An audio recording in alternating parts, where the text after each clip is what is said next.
하나님의 은혜와 사랑과 평강이 오늘 하루도 우리 삶에 충만하기를 주의 이름으로 축복합니다. 이스라엘이 하나님을 반역하고 모세의 일행들을 돌로 죽이려 할 때 하나님께서 나타나십니다. 그리고 그들을 향해 심판의 말씀을 하시죠. 하나님께서 이때 나타나신 것은 모세의 일행들을 살리기 위함이고, 두 번째 이유는 그들을 심판하기 위해서입니다. 그러면서 하나님은 이스라엘 모두를 멸하고 모세에게 이들보다 더 크고 강한 나라를 이루게 하시겠다 말씀하십니다. 그러나 모세는 하나님의 말씀을 듣지 않고 방금까지도 자신을 죽이려 했던 그 이스라엘 백성들 위해 기도합니다. 사건의 흐름이 금송아지 사건 때와 비슷하게 흘러가죠. 모세는 또다시 이스라엘 백성들을 위해 중재의 기도를 합니다. 하나님의 마음이 심판에 있지 않고 용서와 은혜에 있는 것을 알기 때문에 모세는 이렇게 기도로 나갈 수 있었던 것입니다. 그리고 하나님 또한 모세의 기도를 통해 이들을 용서하기를 원하시고, 그리고 다시 한번 용서하십니다. 그러나 이들을 멸하지는 않으나 가나안 땅에 들어가지는 못하게 하시죠. 그들이 말한 대로 행하신 것입니다. 28절부터 30절까지 말씀입니다. 그들에게 이르기를 여호와의 말씀에 내 삶을 두고 맹세하노라. 너희 말이 내 귀에 들린 대로 내가 너희에게 행하리니 너희 시체가 이 광야에 엎드러질 것이라. 너희 중에서 20세 이상으로서 계수된 자 곧 나를 원망한 자 전부가 여분네의 아들 갈렙과 눈의 아들 여호수아 외에는 내가 맹세하여 너에게 살게 하리라 한 땅에 결단코 들어가지 못하리라. 이들은 결국 가나안 땅을 눈앞에 두고도 들어가지 못한 채 40년 동안 광야를 헤매다 죽게 됩니다. 이러한 하나님의 모습에 하나님이 너무하신 것 아니냐, 사랑의 하나님이라고 해놓고 이렇게 40년 동안이나 벌을 받고 죽게 하실 것은 무엇이냐 라면서 잔인한 하나님이라고 말하는 이들도 있을 것입니다. 그러나 사실은 그 반대이죠. 하나님은 오래 참으셨고 오래 인내하셨고 심판보다 용서하기를 원하시는 분입니다. 오늘 모세의 기도와 하나님의 말씀을 보면은 하나님이 어떠한 분인지가 잘 나와 있습니다. 모세는 하나님께 기도하면서 큰 권능을 나타내 달라고 기도합니다. 17절과 18절 말씀입니다.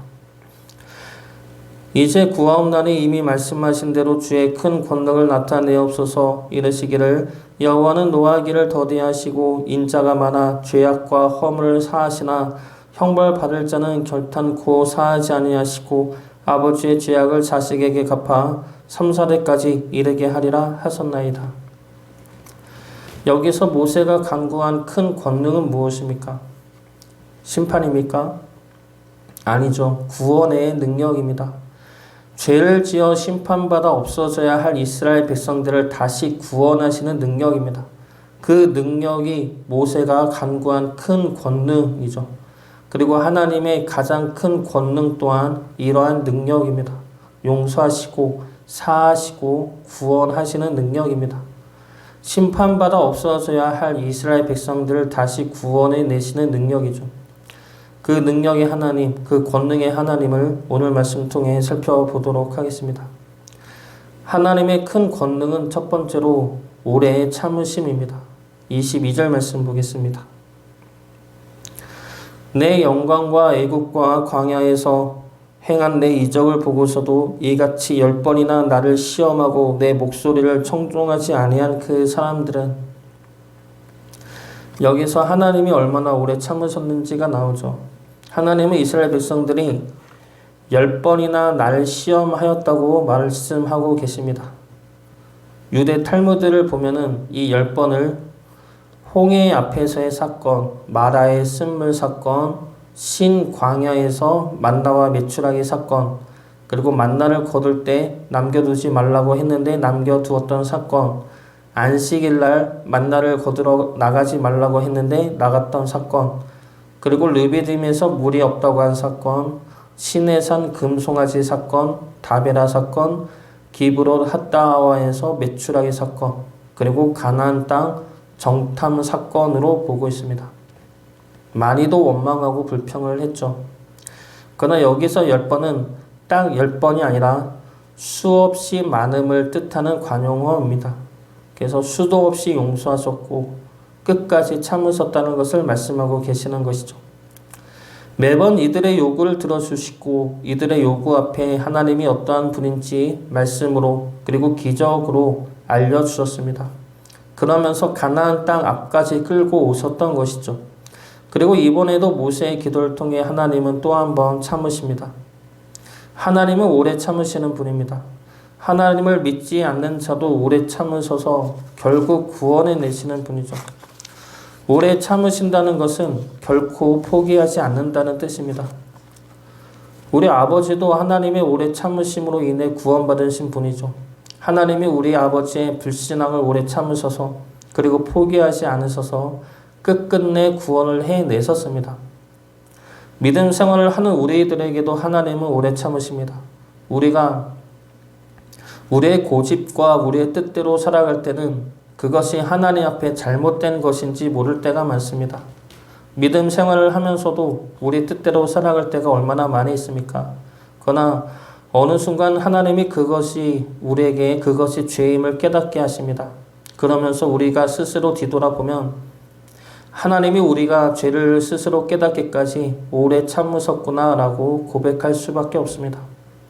하나님의 오래 참으심으로 우리 또한 하나님의 자녀로 다듬어져 가고 있음을 인정하고 감사할 수 있는 주의 자녀 되시기를 주의 이름으로 축복합니다. 두 번째로 하나님의 큰 권능은 용서하심입니다. 하나님은 이번에도 결국 용서하시죠. 원래는 진멸해야 하지만 그렇지 않으십니다. 진멸하지 않으시고 다시 그들을 주의 백성으로 삼아 주십니다. 죄를 지으면 심판하고 없애는 것이 편합니다. 그것이 뒤끝도 없고 깔끔하죠. 오히려 어려운 것이 용서하는 것입니다. 용서하는 것도 모자라 잘못한 것을 기억하지 않고 여전히 사랑하고 품어주는 것은 더 어렵습니다. 우리에게 잘못한 일을 생각해 보시기 바랍니다. 용서가 쉽습니까? 용서보다 심판받기를 바라는 마음이 더 크지가 않습니까? 절대 용서가 안 되죠. 저도 용서하기 싫은 사람들이 있었습니다. 그 사람들을 향한 미움과 분노는 내 생각이나 내 마음대로 되지가 않습니다. 용서해야지라는 생각을 하는 순간 용서보다 그 사람을 떠올리면서 오히려 미움과 분노만 더 커져가죠. 그런데 우리 자녀는 용서가 쉽습니다. 첫째는 말을 잘 듣는데 둘째는 대놓고 말을 안 들을 때가 많습니다. TV 멀리서 봐 그러면 안 듣죠. 3번, 4번 말해도 듣는 척도 안 하다가 TV를 끈다 그러면 그때서야 멀리 옵니다. 그리고 내가 딴 데를 보면 또 TV 앞에 가죠. 계속된 무한 반복입니다. 그런데 믿지가 않죠. 용서가 됩니다. 이뿐만이 아니라 우리 자녀들이 매일 사고치고 잘못해도 부모는 매일 용서를 합니다. 왜 그렇습니까? 내 자녀가 잘못해도 말을 안 들어도 그로 인한 미움과 분노보다 자녀를 더 사랑하는 마음이 크기 때문입니다. 여기에 용서의 비밀이 있습니다. 무엇이냐면 용서한다는 생각이나 의지로는 용서가 절대 안 됩니다. 그러나 그 사람을 사랑하면 사랑까지는 아니더라도 그 사람을 긍휼히 여기는 마음이 들고 그 사람이 불쌍한 마음이 들면 용서가 됩니다. 저절로 용서가 되죠. 하나님은 우리를 용서하십니다. 그것도 끝까지 용서하시죠. 그 용서는 예수님으로 인해 완성이 되었습니다. 하나님께서 우리를 그렇게 끝까지 용서하실 수 있는 힘이 무엇입니까? 우리를 사랑하시기 때문이죠. 우리를 사랑하시고 우리를 긍휼히 여기시기 때문에 우리를 끝까지 용서해 주실 수 있는 것입니다. 우리를 사랑하심으로 용서하시는 하나님의 은혜와 사랑을 기억하며 하나님의 자녀로 살아가기를 주의 자녀 되시길 주의 이름으로 축복합니다. 마지막 세 번째로 하나님의 큰 권능은 남은 자를 통한 역사하심입니다. 하나님은 이스라엘 백성들 사하시지만 용서하시지만 그들을 가나안 땅에 들여보내지는 않으십니다. 22절과 23절 말씀 보겠습니다.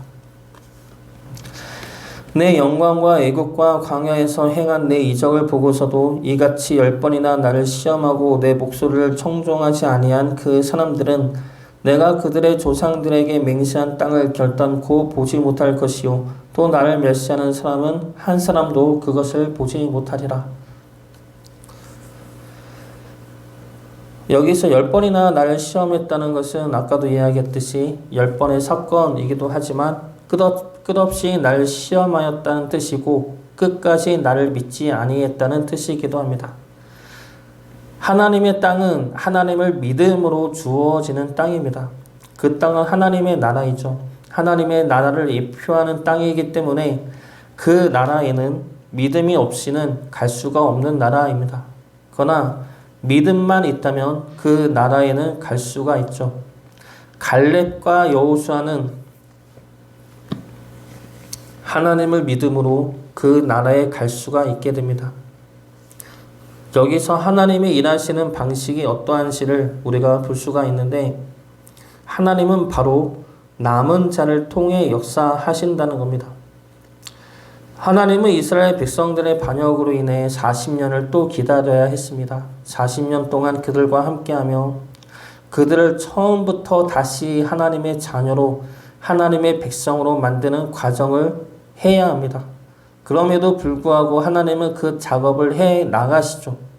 하나님에게 있어서 중요한 것은 시간이나 하나님 나라의 숫자가 아닙니다.